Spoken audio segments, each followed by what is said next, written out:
students, I've heard this a lot of times, but by this time of year, I get to know my students pretty well. And I'll really appreciate if I can get everybody to look at me, because this is just it's really hard, like my heartbeat. I'm racing right now. It's hard, my palms are getting sweaty, because I'm going to tell you something really personal. And I usually do this to only my classes because I know them so well that I'm comfortable sharing. So now I'm going to share it with a bunch of you that I don't know. So I want you to know that my telling you this story, I expect it to stay in this room. So I don't expect that you'll walk out of my room and talk about me in the hallway in a negative way, okay? So my telling you this story is to press upon you something that means a lot to me. All right.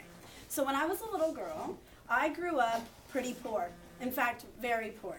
And in fact, one time we moved so much, I went to 5 different kindergartens. Not because I failed 5 times, but because we moved 5 times when I was 5 years old. And when you move schools, you realize like you're moving a pretty good distance away each time, right? So in that time, as you know, like kindergarten through 3rd grade, people are learning to read, to write, to do math. It's like those years where you develop who you are, right, as a student. And I couldn't read. I was not a reader. And I remember going to school, and I would spend so much time, I worked really hard, and I'd spend so much time putting the words together that I wouldn't be putting sentences together, and then I would miss out what the paragraphs were about, and I struggled, and I struggled, and I struggled, but I kept trying and trying, and I finally had this teacher. Her name was Libby Lee, and I lived in a town called Prescott in Arizona, just this little tiny town, and she put me in a reading class. And where most other people are like, oh, a reading class, I was like, yes, a reading class. I'm going to learn to read. And so she put me in this reading class, and throughout the year, I would, read my books, and I'd get these little tickets, and I could go to the little store, and I would spend my tickets on stickers and pencils and erasers, and I just thought it was the best thing ever.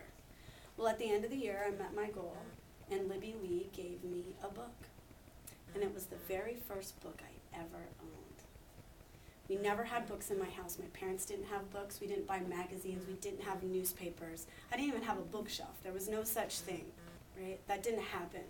We didn't talk about the stuff we saw on TV. My life just wasn't like that. And so she gave me a book. And I swear to you, I'm telling you the God's honest truth right now, I felt like that woman thought that I mattered because she gave me a book, that I had worth, that I could do something, that I was smart enough, that I was capable. And that's my forever book. And I mean it, Stanley. This is my book. And I'm way older than 2nd grade. And I still have this book because this book to me symbolizes that she changed my life. She told me I was worth it because she gave me a book. Because books mean you can read, right? And if you can read, then you're smart, right?